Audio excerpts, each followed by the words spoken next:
Carlton King is a former Scotland Yard Special Branch and MI6 officer and the author of Black Ops.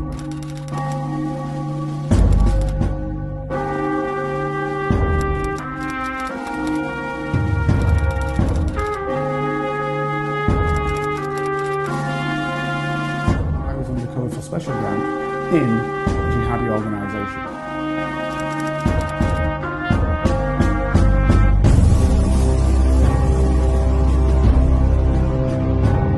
If you'd like to help Carlton keep producing the Black Spy podcast and receive episodes and information that's only available to Carlton's special Patreon agents, then you can donate as little as £3, €4 or $5 a month by signing up with Patreon.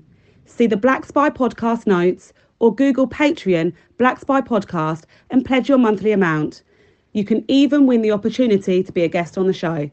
Thanks for listening. And don't forget to subscribe for free. My name is Carlton King, and welcome to the Black Spy podcast, the show which shines a light on the world of secret intelligence, national security, and armed governmental personal protection operations, but also looks into the geopolitics of the world in which we all live. And to be fair, over the five seasons now that I've been doing it, actually, we kind of do most in the world of geopolitics because it's the guests that are important. And although some of the guests do find it interesting in the world of secret intelligence, and some are no doubt in that world themselves, the primary thing is to understand individuals who are not in that world and understand how life has dealt them the hand they have, be it a positive, which it generally is, or a negative hand, and just how we deal with that.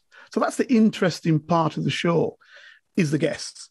And today's guest is no less interesting than anybody else. She is one of these women, one of these ladies who has worked her way through life and has seen life from many different angles. And the angle that actually I think is one of the things that's most important within her is just that get up and go, that capacity to make things happen. So right now she is a hairdresser. I think there's probably a different word to that, isn't there? Has been the hairdresser to the stars. Is flitting around Epsom. She just come back from there the other day. She is also involved in her own radio station. And in fact, stupidly, she had me on her show quite recently. So to this DJ, presenter, hairdresser, woman of the world, Yvonne, hi, how are you?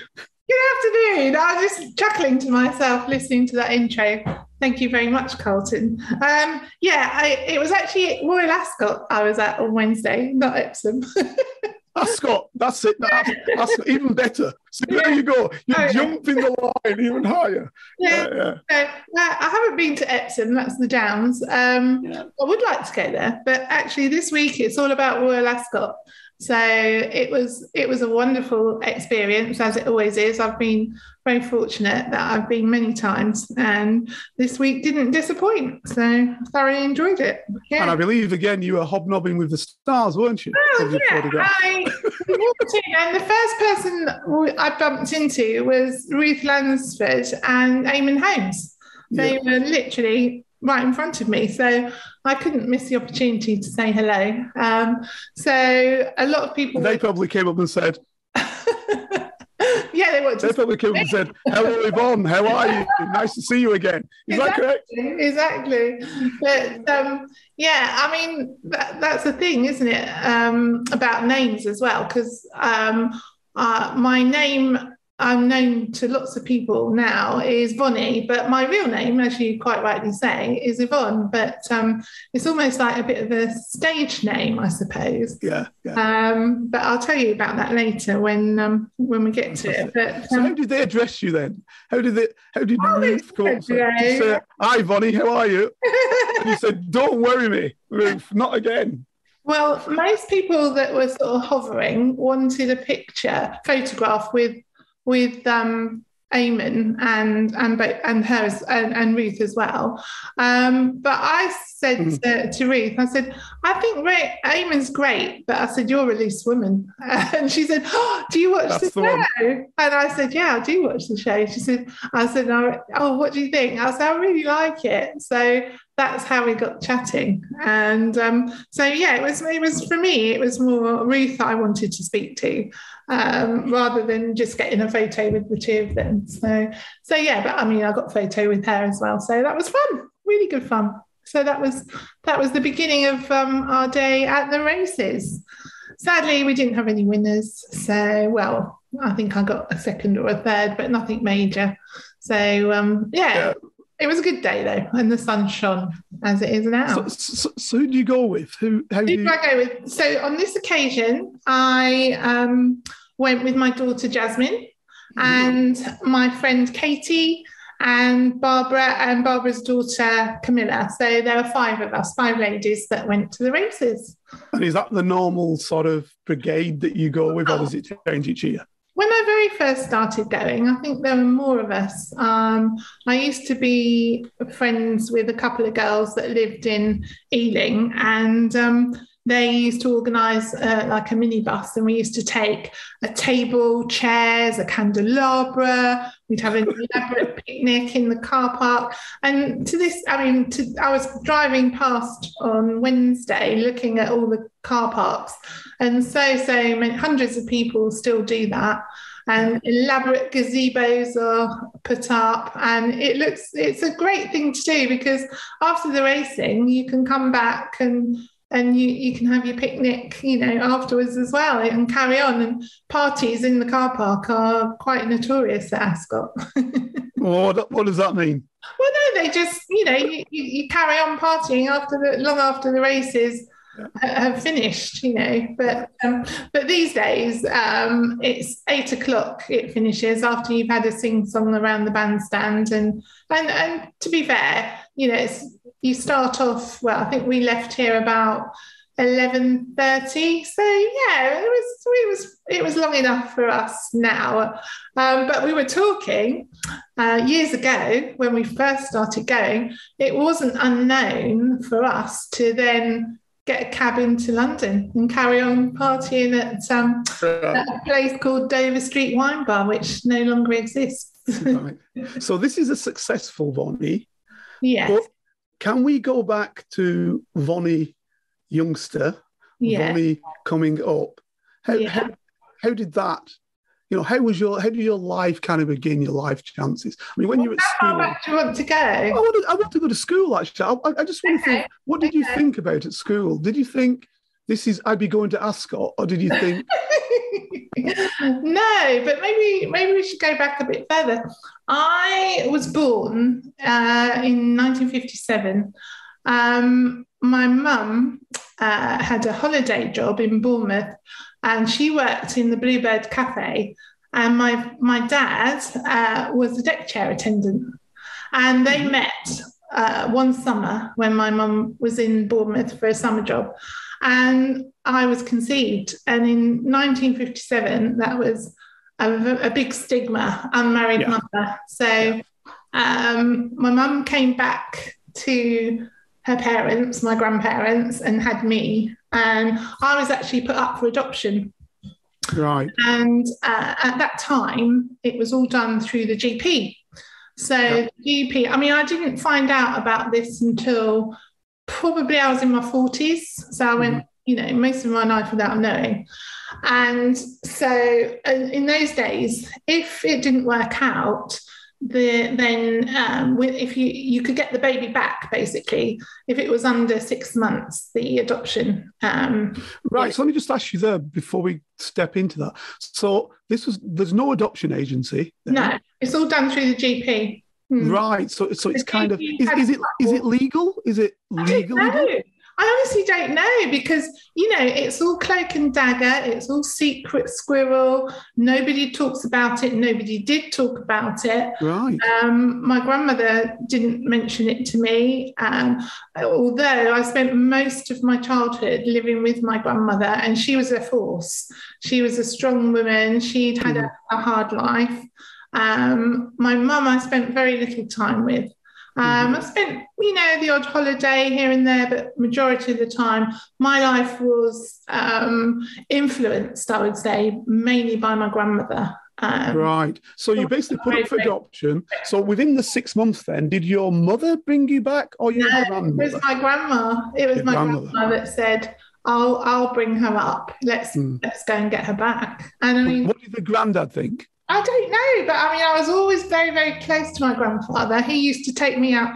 He worked in advertising, but not in the way my daughter, strangely enough, was in advertising. But, she worked for like J. Walter Thompson and Bennett and big places in London. My granddad was almost like a bill poster. He had a little van. It was Mills and Rockley's, and he went round and put up the posters, which today would be all digital screens, whereas in those days, my granddad would get the ladders out and put the bill posts up for the adverts. So, yeah, that's what he did. And he used to strap the high chair, not a car chair, not a car seat like we have to have now for children, all singing and dancing safety. No, he just tied my high chair into the van with a piece of string, and off I went with him. Brilliant. To no doubt do your illegal bill posting, because bill posting was illegal in most places. So yeah. No, this was a proper company. They had proper sites. It was all. So it was only on the proper sites, and it wasn't on general walls. It wasn't a fly poster. Oh no. Okay, so he's upstanding individual. Yeah. No. So hard-working people. Because a lot of the reason why mothers gave their children away was because of the stigma. Yeah. But your grandmother's brought the stigma back. Yeah, she has. How did that function? I don't know. I don't know what she said to people. I don't know how she dealt with it. I've got an auntie who's still around. It's my mum's birthday today. She's 85 today. Oh, right. Happy returns. Yeah, she was only 19 when she had me. So, very young. And, I can understand. We've all heard stories and films about that time and how difficult it was. And long lost family. Long lost family is something that I'm so interested in because although I have met my father twice, my mum never did marry him. He's Irish, and apparently he's one of 10 children. So I have got family, a large family somewhere in Ireland, which I've tried to sort of track down, but unsuccessfully. I used a company called Find a Monkey, paid them quite a lot of money, actually. And all they came up with was an address for a half-brother who, when I wrote to that address, nobody had ever heard of. So basically, I drew a blank. How long ago was that, Yvonne? I would say probably about 10 years ago. Yeah, probably about 10 years ago. But 25 years ago was my 40th. And when you reach these milestone birthdays, you want to do stuff. And things that have been hanging around in the back of your mind, come to the forefront. And so that was a birthday when I thought, do you know what? I really want to meet my dad. So my mum said she thought he would still be where he was many years ago. So I went to his shop. He was an antique dealer. He had a shop called Ancient Bygones, I think it was, in a place called the Six Dials in Southampton. And so off I trotted down there, and sure enough, I got to meet him, and he was really pleased to see me. By then I had Jasmine, who was, let me think, she would have been about 10 or 11, 11, I think. And he took us out for lunch, he took a photo. Now, I can't find that photograph, so whether he took the photo, I don't have it. But what he did give us, he gave me a little porcelain jug, and he gave Jasmine one as well. And he said, this one's worth a few bob now, and this one will be worth a few bob in a few years' time. And I've still got them in my china cabinet. Brilliant. Yeah. Now, let me ask you a question with that. Was that the very first time you ever met your father then? I'd met him once before when I was 16. I was at college down the road, and my mum had said, "Oh, your dad's where he was." So I popped in with a friend, but in those days I was 16, wasn't very confident, really a bit shy, and I just walked in and said, "I think you know my mum." Right, okay. Well, I'm a bit busy with customers at the moment, but come back and see me again. And I said, okay. And I walked out, and I never went back to see him again until I was 40. I mean, that must have been very, very, very powerful. It was. For you to go in there. Number one, you must have been rehearsing what you were going to say. I didn't know what to say, and I had my friend. And all that came out was, come on, you go in. And then as soon as I'd sort of seen it, I was too shy to deal with it. So tricky. But anyway, I got to meet him. We did establish contact, but sadly, we lost contact soon after I met him when I was 40, because he was packing up the shop and going back to build a house in Ireland. That's what he told me. And he came from Galway, somewhere in Galway. And he said, write down your address, which I did. And he said, I'll be in touch. And I felt that he would. I really felt everything had gone well and that he would be in touch. But sadly, he never did. So... Do you know if anything happened to him before he could? Or don't know. I've always said that. I said, oh, he must have been run over. Obviously, that's why I can't get in touch with me. Something terrible's happened, you know. I don't know. But what we did do some years later, Jasmine wrote to Davina McCall at Long Lost Family, and they were interested in my story. But unfortunately, I was quite ill at the time. I had a really serious illness, and I was off the scene for a bit, and it was during the time they wanted to film. So unfortunately, I missed the opportunity. Yeah, you missed out. I mean, it's interesting because two things. On a lot of the long lost family that I see, they seem never to mention the dad. They always search for the mum, but never seem to search for the dad. And I think to myself, well, surely you know who your dad is, you know, as well. You know, I always kind of think that. I don't know if that's true because I haven't had the circumstance, but I would think I want to know who both my parents are. Absolutely. And what forged your personality, your, like you said earlier, your drive, the work ethic. And interestingly, all my life, I've been fascinated with antiques, not knowing my dad was an antique dealer. Interesting. So when I found that out, I was like, wow, it's in my blood. It's in my blood. It's in your DNA, lass. Yeah. Right. Brilliant.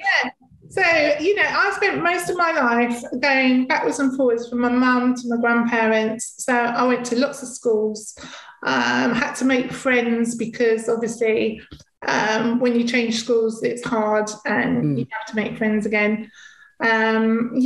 Sadly, it ruined my education in the end because I was pulled out of, I managed to pass my 11 plus and get into the grammar school with my grandparents back in.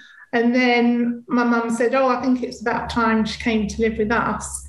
And I was pulled back down south. So can I ask you, now, two interesting things. You say you were pulled back down south. Yeah. So where were your grandparents? Are they up north or something? I went to Mexborough Grammar School, and I'm still on Facebook with some people from Mexborough Grammar School. And where is Mexborough in near particular? Doncaster. It's near Doncaster, Yorkshire. Doncaster. Yeah. So I lived there for a few years. Prior to that, I lived in Briarfield near Burnley, Burnley. Yeah, I lived there for a little while. That's when I was staying with my mum. My mum, you know, she moved around a bit.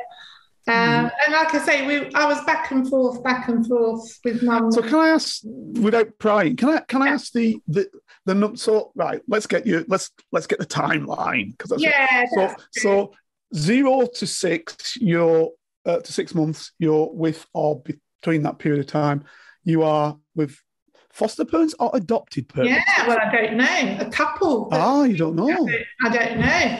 I've often said I might have had a completely different life if I stayed. Yeah, absolutely. Yeah. I don't know who they Were you dragged back by loving grandparents? That's the primary aspect. Yeah. And was that up north, or did they move you? Loughborough. I was born in Loughborough. Right, I was in Loughborough. In Okay, the Midlands, great. I think. Yeah, I know. Yeah. Where the Leicester. that's a good school then. So you got Loughborough, right? So Yeah. now you're dragged back. Yeah. So loving grandparents have got you. You're mine. Yeah. You're held stably by them. Yeah. When does mum say no? I want her with me. What age did that happen? Right. So that's when I went to Briarfield. So I'd say probably I was about 5.5. Right. And off I go to live in Briarfield. What were the reasons for that? I don't actually know. I honestly don't know. What was going on with the family. My mum had got a house, and whether she felt that I should be there. By then, my mum had another child. I've got a brother who 3 years younger. So he would have been about 2, I suppose, 2 or 3, 4, 5. Yeah, so 6. So yeah, he would have been 2.5, 3, and he was living there. So mum had a house, a rented house there, and her sister was there, my auntie, and why they all went there to live, I've no idea, but they did. They went to live in a place in Briarfield. So was mum married then, or? No, she wasn't. Awesome. No, Okay. she'd met up with an Italian guy called Gary, and he Garibaldi or Gary? Gary Nutella, I think his name. Yeah. It doesn't sound so Italian, that's all. No, so they had a relationship, and my eldest brother was born. Yeah. And then my mum did marry someone else, but Bill Fry, his name was, and she had another child. Called Karen, actually, and but she was put up for adoption. It's really, right, that's interesting. Yeah, so she was adopted in Briarfield. And she called for you, but put the other one up for adoption. Yeah, it's really strange. That is quite, because I was getting the feel that mum had all the time been pining for you, and when she got onto her feet, then she called for you. That was kind of what I was leaning towards. Yeah, I honestly don't know if it was a bit of that, or it'd be nice for you to stay with your mum for a bit. My mum struggled with mental health all her life, and also with it's difficult to go into too much detail. No, we don't want to pry. We're not prying. So she struggled with a bit of mental health and alcohol. So basically, those two things have plagued her all her life. And so I think that was one of the reasons why she struggled in that. And also at that time, no money at all. Nothing. Yeah. Money, there was nothing. I think there's just child allowance. That's about it. I don't think you get anything else. That's right, exactly. No. So anyway, she hit a very low period. Both my brother and myself were taken into care. And now I can't remember how long for. It wasn't a nice experience at all. Were you separated, Yvonne, or did you stay together? My brother and I were together. Okay. My sister had, I think, already been adopted. She was born. She was only a few months old, and she'd gone off. I remember the couple coming to pick her up. I remember the man had glasses and a beard, and he carried her out of the door over his shoulder. And that was my last memory of her. Can you remember what you felt like? Well, I thought it was strange. I must have been very unsettled. I don't know. Anyway, we were carted off to care, and we were with Auntie Ethel, her name was, in a place called Colne, which is near Burnley. And we stayed with Auntie Ethel, and she used to put us out in the backyard in the cold because she didn't want kids in the house cluttering up. And what else did she do? My brother used to wet the bed, and every time he wet the bed, she'd beat me. So because it was my fault for not taking him to the toilet. You're the eldest. Yeah, so I got the rest. So yeah, not nice memories. But what did happen was my grandparents came and got me from there. Right. I was very grateful for. But they didn't take my younger brother because, I guess they couldn't manage. They were both trying to work. They had me to look after, but I was school age, but my brother wasn't school age. Yeah. How could they also have a baby? I mean, I totally understand.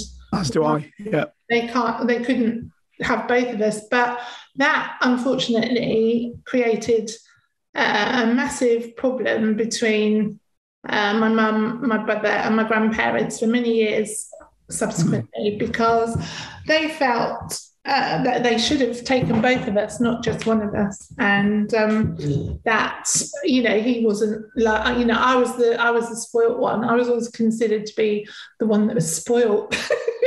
Well, let me put it this way: it doesn't sound like you were spoiled to me as yet. So, but hey, it's interesting because all of this must have sculptured you. Absolutely, as to how you're going to be. The whole experience, yeah. I mean, my mum picked up when she came out of hospital, in those days they called it a nervous breakdown. That's how they referred to it. Any mental health was nervous breakdown. Yeah. Mum's had a nervous breakdown, she's got to go to hospital. And you've got to go and stay with Auntie Ethel. And that's what you were told. You know. Whereas now it's mental health and you're going into care. Yeah. But luckily my grandparents came and rescued me, if you like.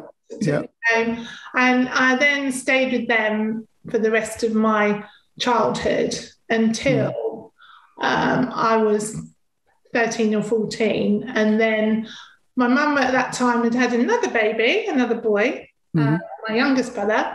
And she was living in Southampton, so with the two boys, in a flat down near the docks. And how easy was that for her? Because I can't imagine that's particularly easy, because we're still 70s now, aren't we? It wasn't easy at all. She still had no money. And so my youngest brother's dad was the coalman. Okay. And she made friends with the coalman. Because she needed coal, I guess. At least she's got heating. Yeah, she needed to make ends meet, and I guess, I don't know, she fell in love, I don't know, but unfortunately that was never going to work because he was already married, and although he did sort of look after her and support her a bit. That's good. Not that long ago he came to visit her. Sadly he's died now. He did come and visit her. Went towards the end of his life and then sat and had a little chat, which was... Let me ask you a question. Was your mother an attractive woman? Yes, she was. Yeah, she was very attractive. Yeah. Right, because that in itself plays a different part, doesn't it? It does, yeah. Because it then kind of gives her options, but doesn't give her options, if you get what I'm saying. Yeah. You can believe that you can, as it was in those days, that you can marry a guy because you're attractive and you can make your way up. Yeah. So you can believe that's going to be the case, and when it doesn't, then hey, maybe I have to try again. Whereas if you're not particularly attractive, maybe that option doesn't show itself or present itself so readily. So you maybe have to work differently. I just found a photo, actually. I just said to her this morning, I've got a lovely photo of you, Mum. I just found it. She's got fantastic hair. Myself and my daughter inherited the hair. Very thick, luxurious, that sort of hair that we inherited from Mum genetically. And she's got her hair in a sort of not a beehive, but quite high on the top. Got it down, but high on the top, and she's got like a 50s flared dress on. And my eldest brother is dressed up in a little cowboy outfit, and there's a man in the picture. And I said to her, "Is that his dad, or was that someone else?" And she said, "Oh, I don't know. I think it might be." I mean, she doesn't really know. Her memory's going quite a bit. Okay. Yeah. So what I'll do is I'll bring that photo next time I see you, and you can tell me who it is, and I'll write it down. Yeah, so you can get all the info from your mother. Yeah, because I really like to put it all together, because it's quite a story. Because it is part of what happened. I mean, my mum had 4 children by 4 different men. between the 50s and the 70s. And, you know, today that wouldn't be much of a big deal. But in those days, extremely big deal. Massive deal. And, you know, my mum is a church, you know, she's a church-going person. You know, my husband says, my goodness, your mother, butter wouldn't melt in her. You know, when I tell him, I said, yeah, but, you know, it's all about circumstances and survival. And in those days, there were times when, you know, putting food on the table was very difficult, very, very difficult. Sure. So, you know, I don't judge and I don't condemn and you know. And of course, let's be realistic about it. The aids that are now available weren't there to her, were they? No, there wasn't. Like you say, there was national assistance, which was... Yeah. And I'm also thinking of in terms of the pill and stuff like that. Yeah, because, you know, absolutely.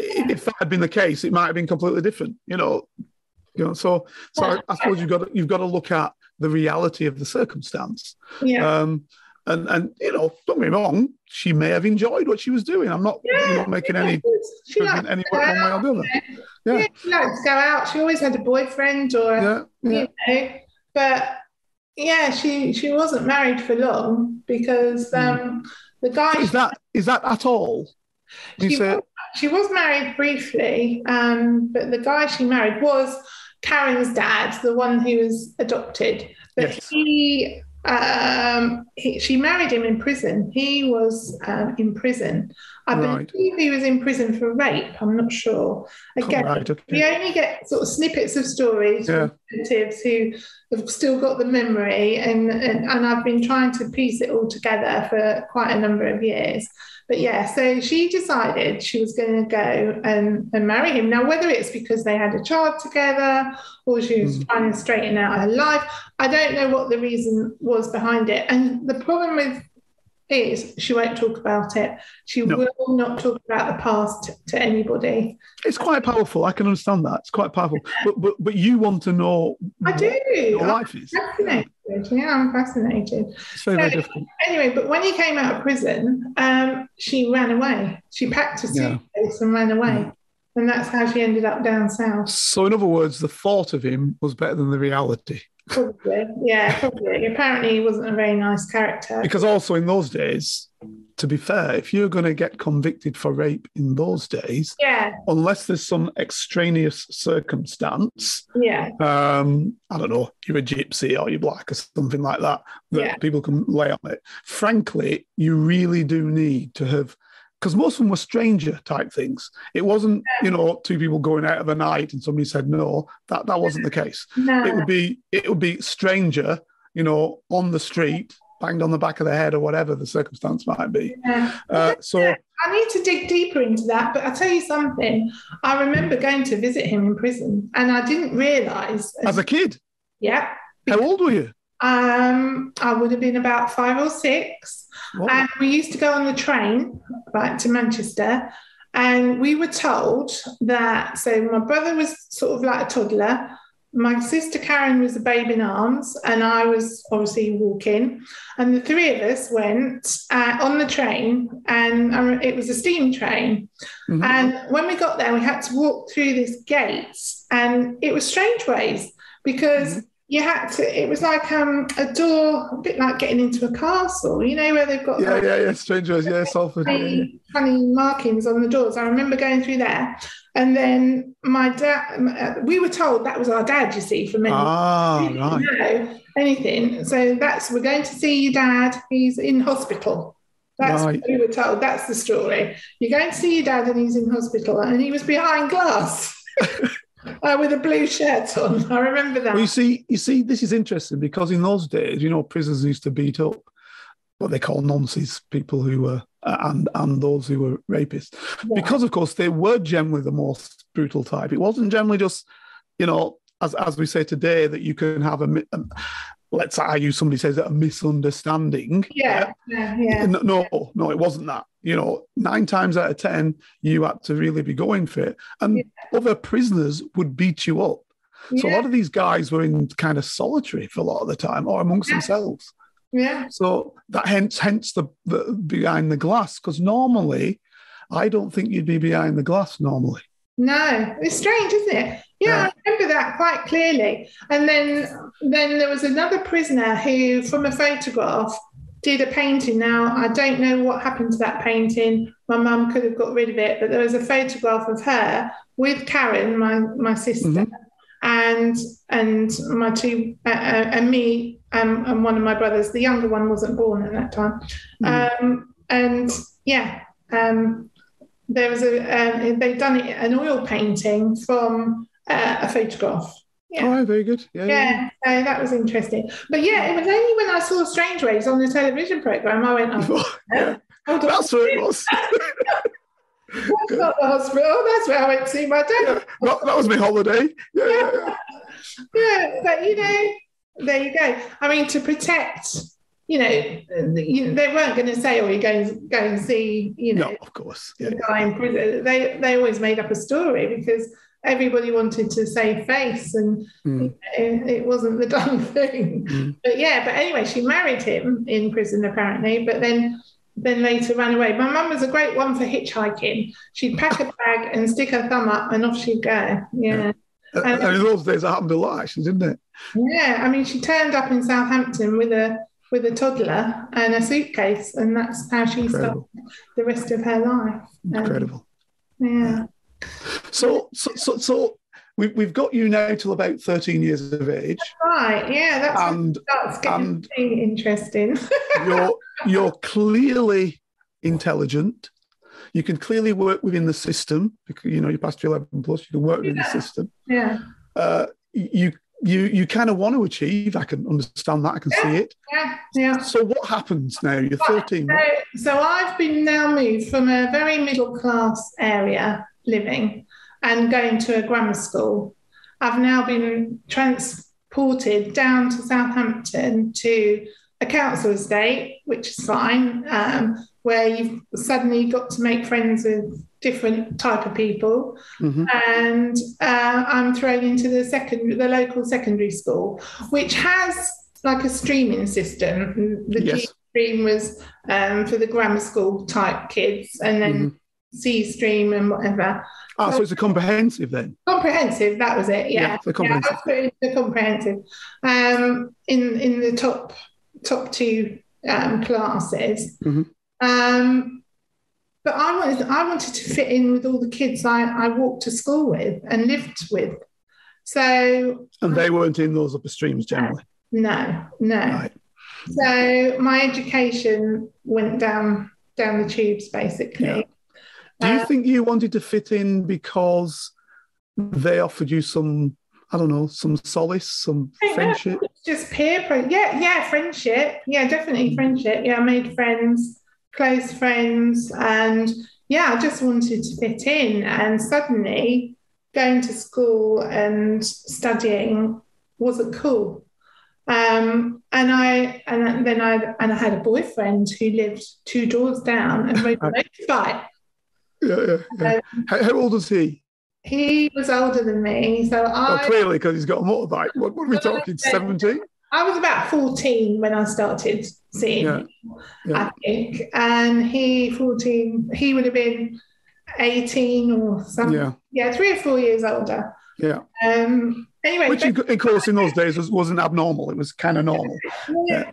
So I decided I was going to leave school at the earliest possibility. I was the last year to be able to leave at 15. So I left school with no qualifications whatsoever at 15. And I got a job as an apprentice hairdresser down the road. Right. And that's what I did. Now, let me ask you a question there. So, obviously, it's actually 14 rising 15, isn't it? So, if you were 14 in the year before you would go back at summer, you could leave if you were coming to 15. It's just one of the things I know. I left at Easter. So you left at Easter. So you were obviously 15 coming to 16. I was 15 in the January and I left at Easter. Yeah. Understood. So you've left then. Now, my question is this. Are you living with mum then or grandparents then? I'm living with my mum. Right, okay. Because what I was going to ask you, if you were with grandparents, I would have said, why have they not told you to stay? Oh no, my grandparents. Or you with mum now? Okay. I'm sure. And I suppose they probably would have thought, oh no, she's going off the rails. Like correct. No, don't. Yeah, that was my point I was going to get to. But because you're with mum's perspective is a little bit different. It is. For whatever reason. We didn't get on at all. Unfortunately, my mum was a bit of a stranger to me because obviously I'd spent so many years apart. And that period between 13 and a half, 14 and 15, that year, basically we used to argue. She was, not good. Is she trying to educate you to the right ways? Or is she not? I mean, look, you're attractive like she is. Does she think that you can make your way based on that, like she was doing, or was she trying to educate you differently? I don't know really. She thought I was just being difficult. I probably was, a teenager. Because what I was trying to find out is what was she trying to educate? Why were you having your arguments? What was she trying to stop you from doing or make you do? That's what I was trying to get to. I know she wasn't keen on anything I did at that point. I don't know. Okay. Probably going out down the road because all the boys in the street had motorbikes. We used to just hang out in the street or someone else's house, and we used to play a lot of vinyl down the road at my friend's house. And she had, I think, an older brother, and all his mates used to come around. I used to be flying around on the back of a motorbike with no crash helmet on. Yeah. Would I be wrong if I said maybe Mum was trying to stop you going the way she went? Would I be wrong? Maybe. Yeah, maybe. But our relationship was so bad that she would never be able to do it. I left home. I was. Social services were involved, and I was given emergency accommodation overnight.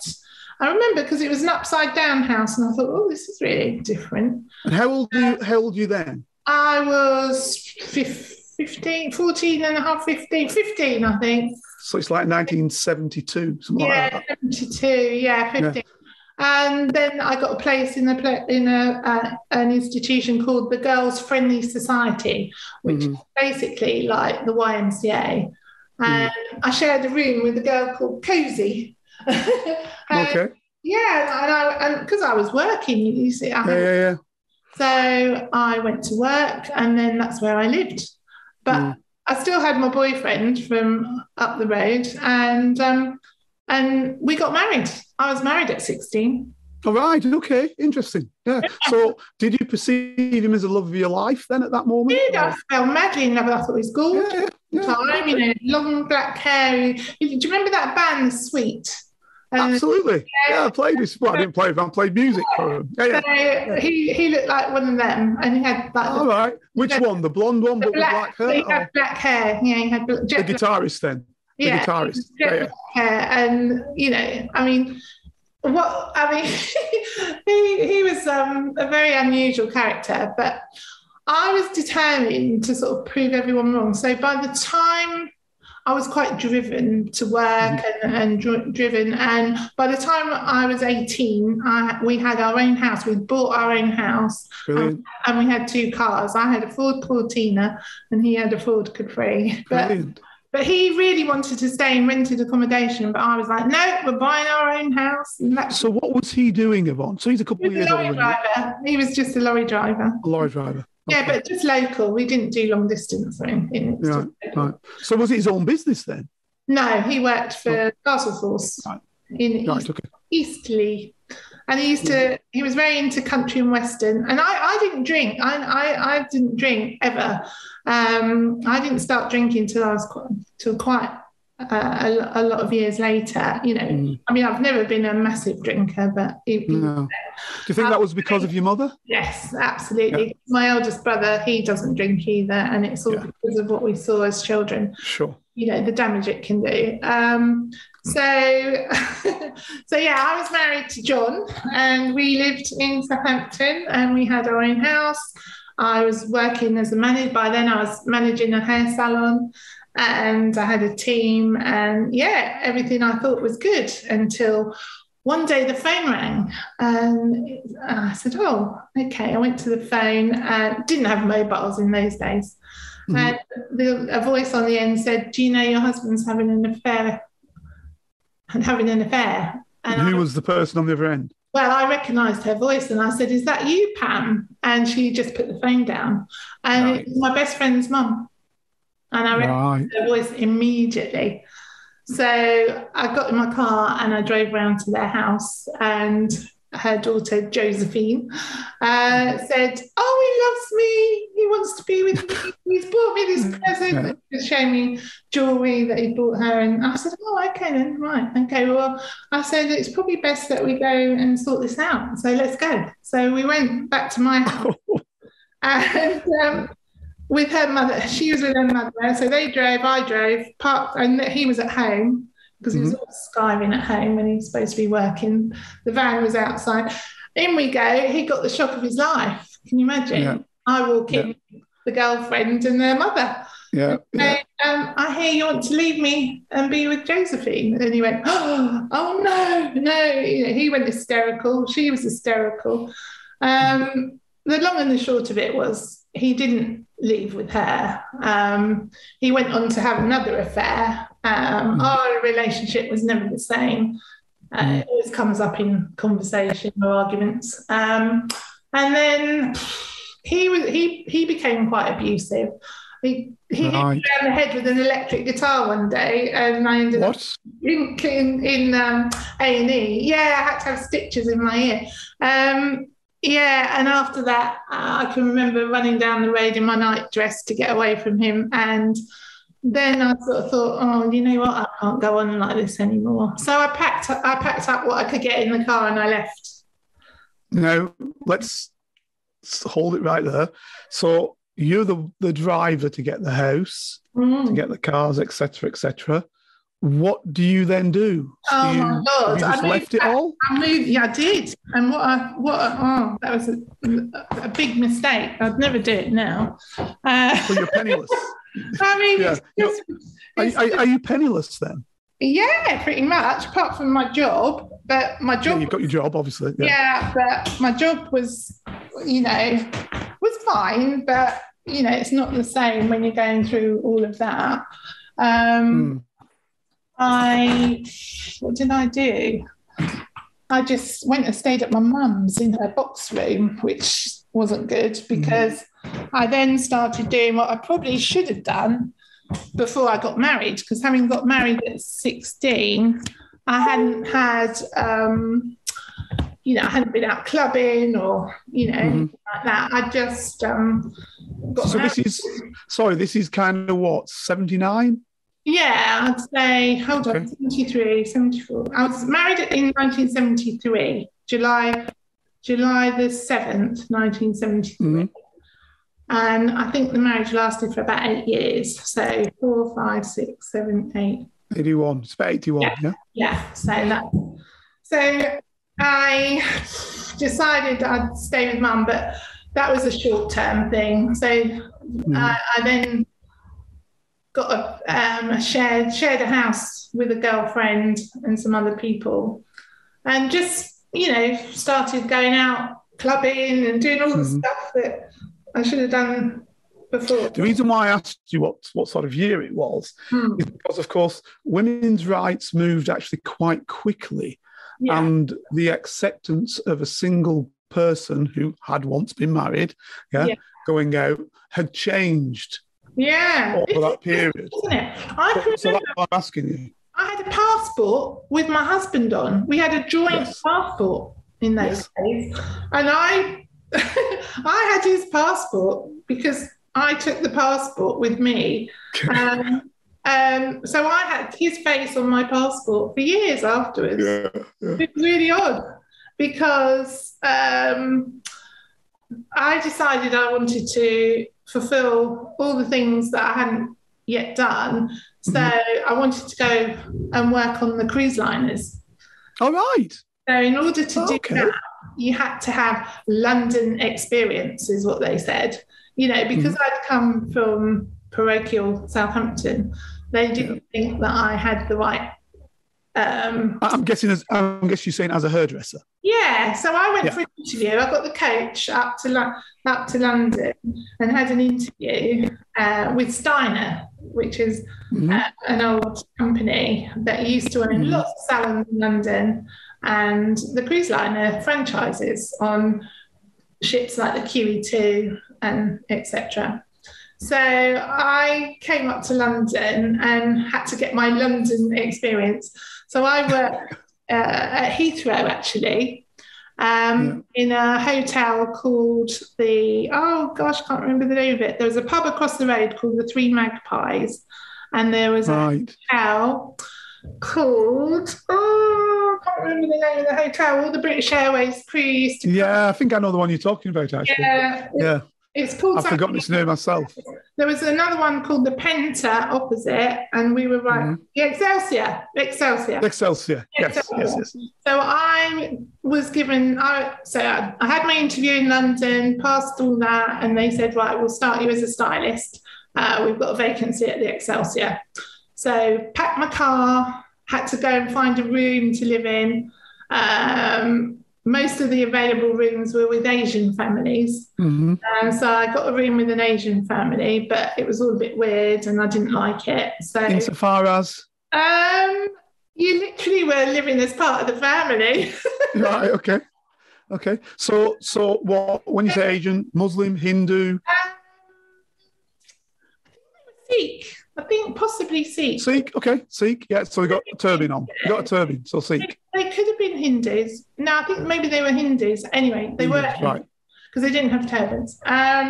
So anyway, I lasted about a week with them, and then one of the girls in the shop, who was also Asian, but she was Sikh, her and her husband said, "Why don't you come and live with us? We've got a spare room." So I swapped the Hindus for the Sikhs, and I went. Yeah, okay. And I got on great with them. They were fine, and they had one of these like townhouses. So I ended up living in a garage, a converted garage. It still had the up and over door.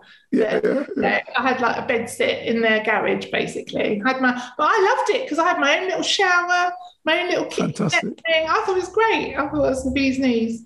And the family knew your story. Did they know your story? Yeah, they were fine. So, and then I had a bit of professional jealousy with the manager in my salon. She was just, I've come across it a few times in my career and not really recognised it. I never understand jealousy really, but yeah, she said that she wanted to sack me for some reason. I can't remember why, but she wanted to sack me, and it turned out she was a bit jealous of me. Anyway, the area manager came in, and instead of sacking me, he promoted me.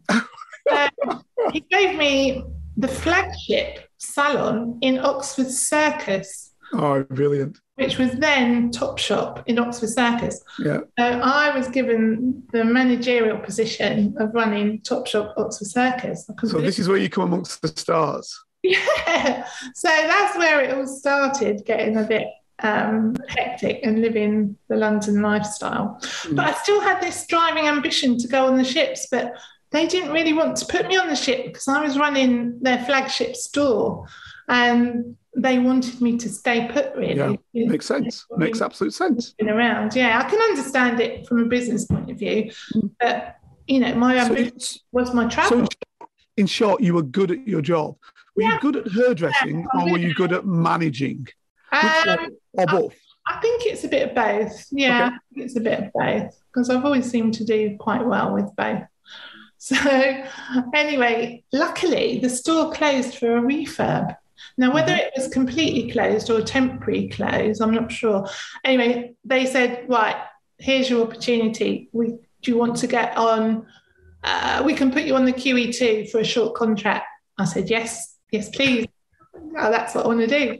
Yeah. So off I go on the QE2, doing transatlantic and the Caribbean. Fantastic. Which was amazing. It was only a short contract, but I was on board with Susie Lampew. Oh, okay. Yeah. Because sadly, she was murdered. Her body was found. Yeah.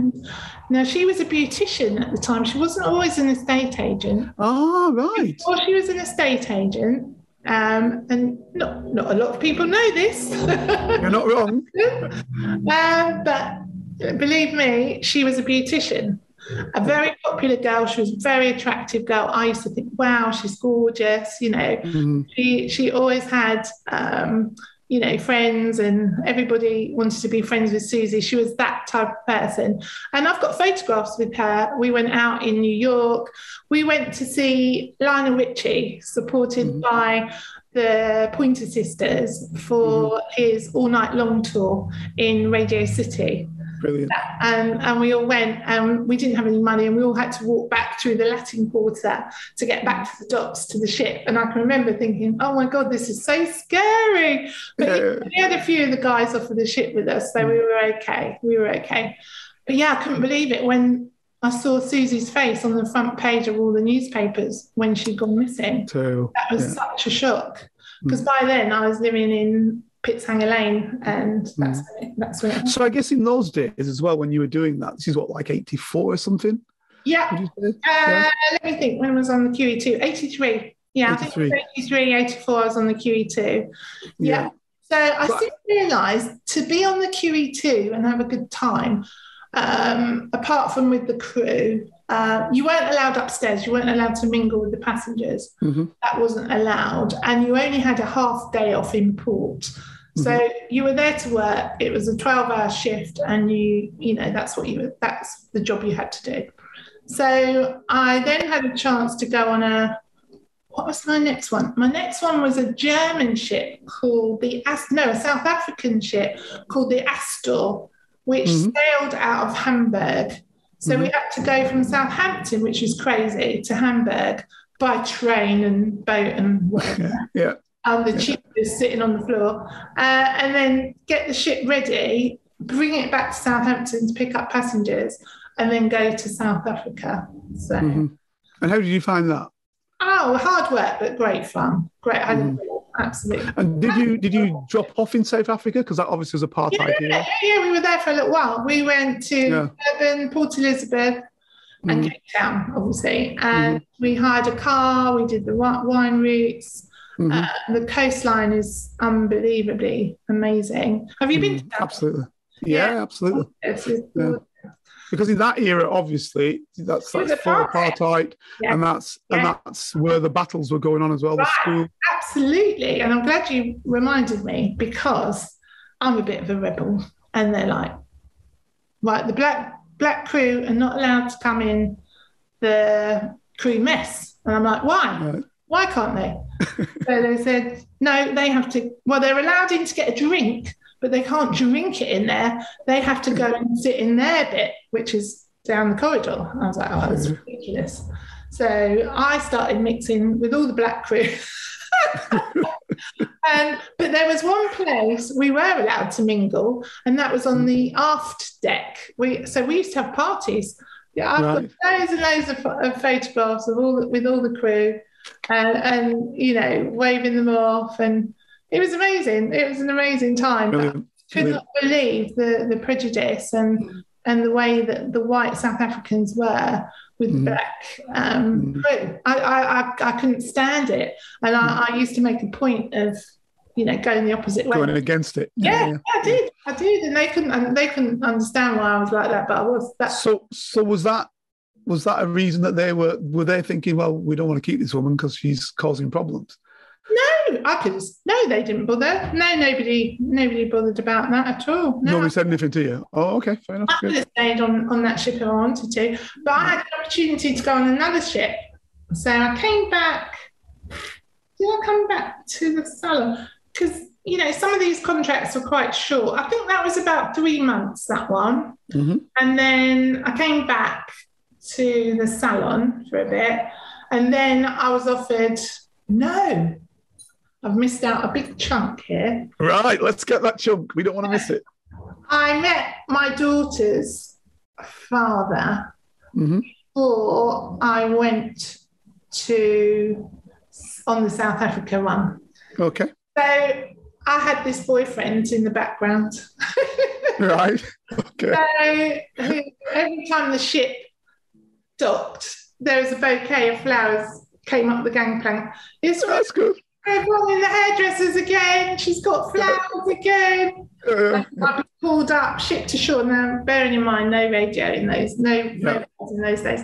Shipped to shore, telephone call for the hair. Expensive.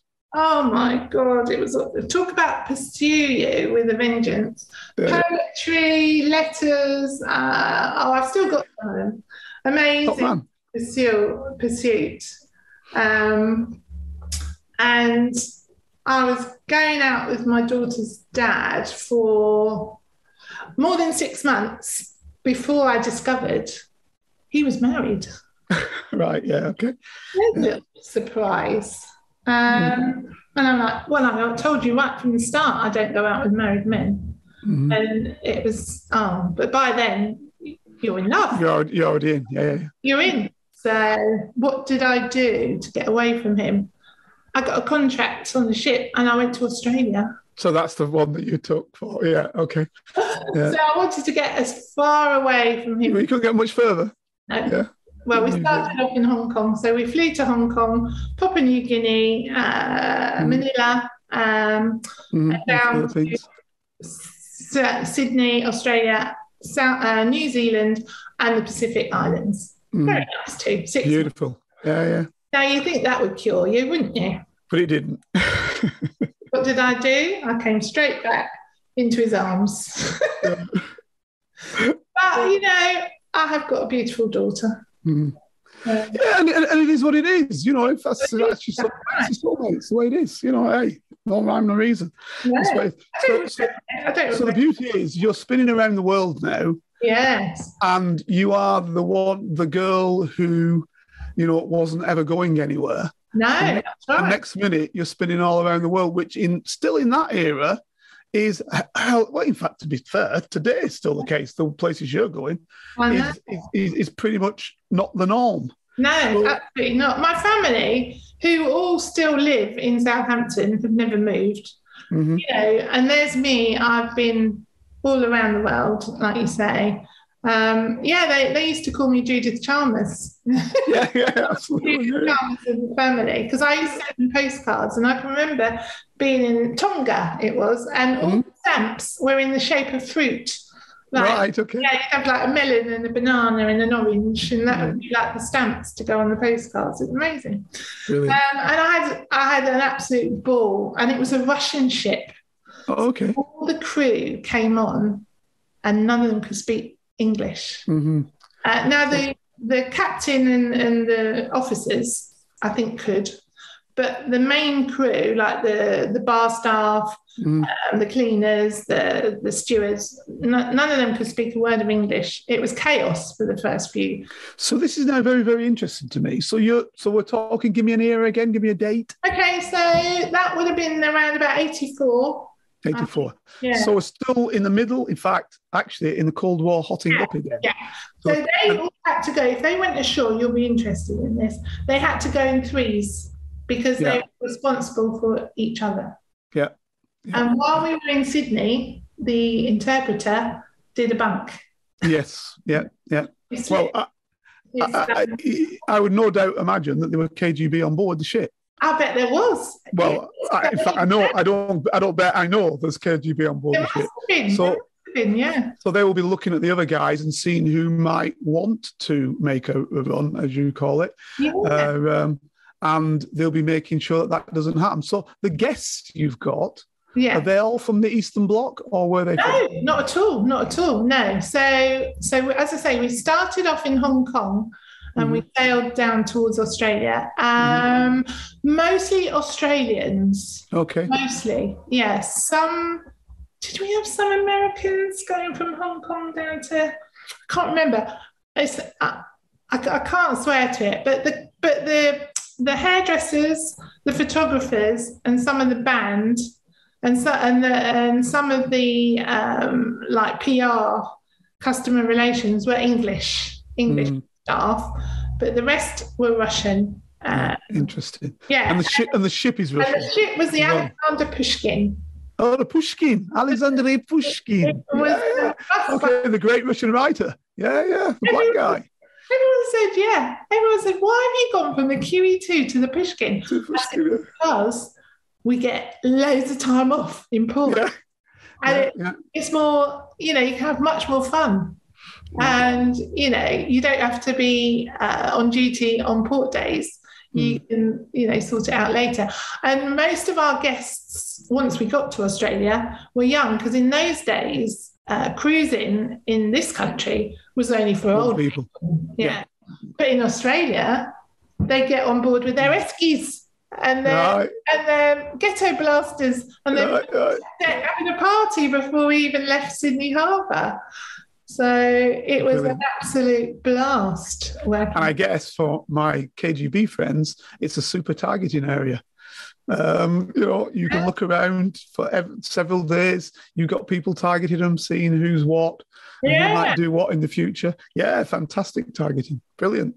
But we used to have, because we used to do like equivalent to like the 18 to 35 club cruises, but just short ones. They'd only be like weekends or, you know, 4 or 5 days. We used to have Sydney police on board. Right, okay. They would come on for the, you know, for that cruise, just specials, you know, just to be in the nightclub, make sure everyone behaved themselves, I suppose.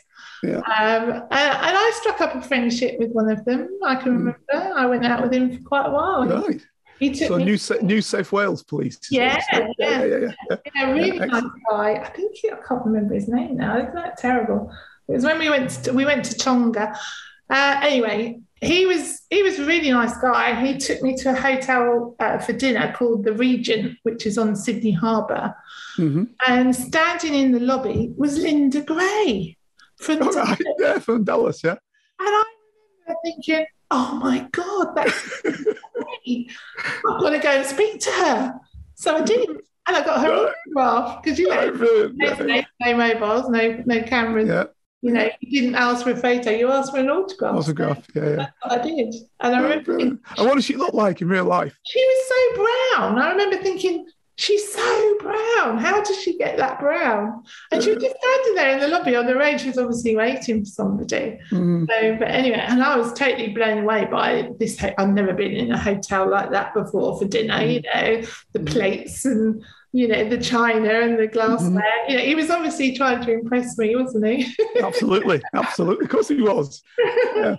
So, yeah, but, you know... I actually think I've stayed in that hotel, to be fair. Have you? Is that just up from the harbour? Yeah, you can see the Opera House. Yeah, from the Opera House. Yeah. Absolutely. You go straight up the road, and it's actually straight on the road, to be fair. You don't even need to turn left or right. Yeah, come straight up from the Opera House, it's on the left-hand side, yeah? It was the place to go in those days. Yeah, I've been there, I've stayed there. You know, the fact that I got the opportunity in those days to go, because I was only, you know, in my 20s. Oh, it's brilliant. So that was amazing. You know, I had a couple of boyfriends during the 6 months that, well, one in particular that wanted to marry me and wanted me to live in Australia. And many a time I thought, well, I wonder what... And that's always the danger, isn't it? I mean, I'm saying no from a parent's perspective. Yeah. That's always the danger, that your daughter, son goes out there, marries the Australian, or we're going to come back every year, but it doesn't happen because then it's too expensive. So you don't see it for 10 years. It's tough, isn't it? Yeah. But, you know, there are times when I thought, oh, I wish, you know, maybe I should have done. But anyway, I said to my first boyfriend, because he used to want to meet me every time I got to Sydney, and I thought that was sort of keeping my feathers a little bit clipped. You know, I wanted to go around the revenues. And by which time I'd met this police guy, and he wanted to take me to the Regent, obviously. And I said to Michael, oh no, I can't meet you today. I think, you know, I'm going back to England soon, so I think we need to cool it. But he wouldn't accept it. So I'd been out with this police guy, and we'll call him Andy. I can't remember if his name was Andy. And I come back to the ship and I saw Michael, and I thought, oh no, he's waiting for me. So I went up the luggage gangplank, because we had luggage and passenger. Anyway, he still had his passenger pass, and he managed to get on board with an old pass. Now, you wouldn't be able to do that these days because it's all digital. But in those days, he managed to get on the ship. And he was waiting at my cabin when I got back. Oh, no. Saying, why won't you see me anymore? I was like, yeah, this is awkward. You don't take me to the readings. Yeah, exactly. I've been to the show, the country show, which I love actually now, but in those days I didn't appreciate it. So anyway, lots and lots of stories like that about Brilliant. You know, everybody that got on board in those days used to say, "Oh, it's just like the Love Boat," and we'd be like, "Oh, we all yes." Yeah. So tell me though, it's like the Love Boat. So why are you not staying? Why do you change? Well, 6 months living in a cabin is right. You know, okay. and my grandparents, my granddad was. I think my grandma had died. My grandma had passed away. But my granddad was still alive, and it was family, I suppose, that pulled me back to the UK. Yeah. I felt that I needed to be back in the UK. And your granddad's like your dad, effectively. Yeah, my granddad's like my dad. Yeah. And, you know, my daughter's father was obviously always in the background. Yeah. So, yeah, came back and started a new life again. Did you ever pine for the ships again or not? No, I never did. I mean, I've been on lots of cruises as a passenger since. Not for work, because it's very, very hard work. It is very, very hard work. No, I mean, I did think, oh gosh, what have I done when I first came back? Because I was staying with my girlfriend that I used to share a flat with. But by then she'd moved in with her boyfriend, and she's like, oh, yeah, come and stay with us. But it was awkward. You know, you could just see it was very, very temporary. They didn't really want me there. So I was thinking, oh, God, what have I done? You know, maybe I should have come back. But then you start to make your own life and it's fine. So there we go. So any more stories? Brilliant. I mean, we only just started, you know. Yeah, I know. I've still got years of it. Do you know what I think I'm going to do? Because you have actually still got years of it, and I don't want to miss any of it, to be fair. Is that all right for me to say that? I don't want to miss any of it. Yeah, of course. I have actually thought I must write a book. So you must. I need to talk to you about how you put it together. Yeah, absolutely. I think it's quite an interesting story, my love. Yeah. Listen, let's what I'm going to do, because, and people say, I often say this, but you don't know that it's like an hour. So has just flown by. Yeah. And generally I started off trying to keep the show at 35 minutes. And now I'm hitting the hour 5 or something like that, which we are now. So I don't want to waste all that material you've got coming on from there. Yeah. You know, so we've just got you coming, shaking off your sea legs and coming back on shore. Coming back onto dry land. Yeah. I think what we'll do, I think we're going to hit another day. Yeah, we're going to hit a part 2, if that's okay with you. Are you happy to do that? Yeah. Brilliant. Yeah, who doesn't like talking about their life?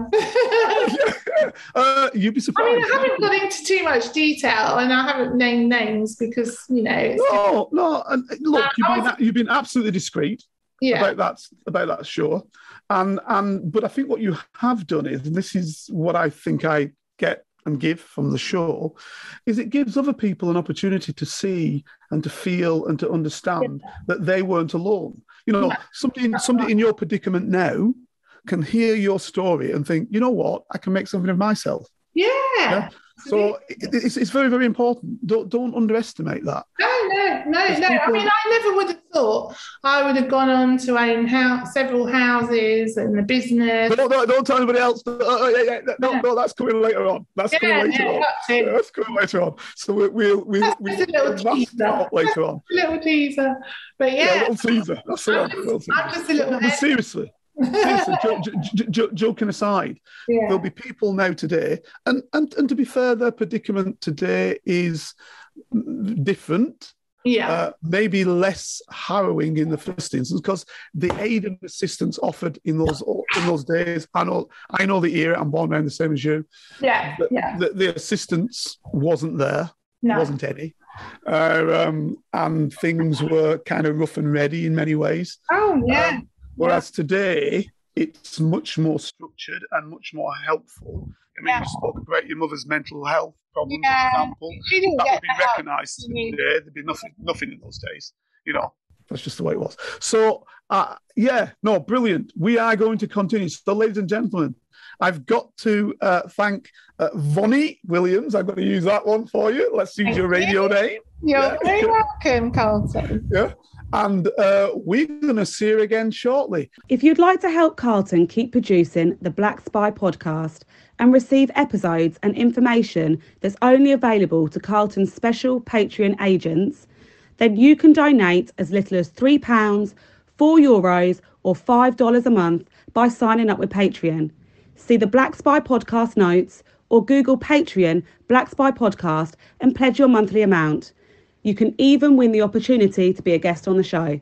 Thanks for listening, and don't forget to subscribe for free. Here is a working class spy telling his stories, the secrets, the lives of spies. Feel free to message Carlton King on all socials and give this show 5 stars on Apple iTunes and subscribe so you never miss a single episode. For your ears only. I was a member of Her Majesty's Secret Intelligence Service.